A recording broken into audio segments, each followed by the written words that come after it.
how you can choose who can connect you directly with Snap.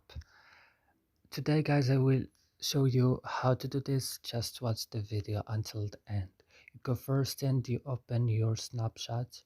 Then when your Snapchat is opening, you go here and click on your profile.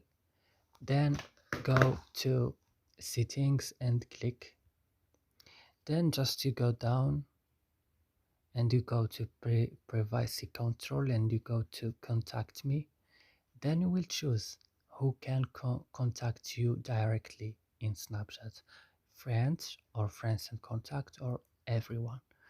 And you will choose like whatever you want. And that's it, guys. I hope this video is useful for you. Don't forget to like and subscribe and see you next video.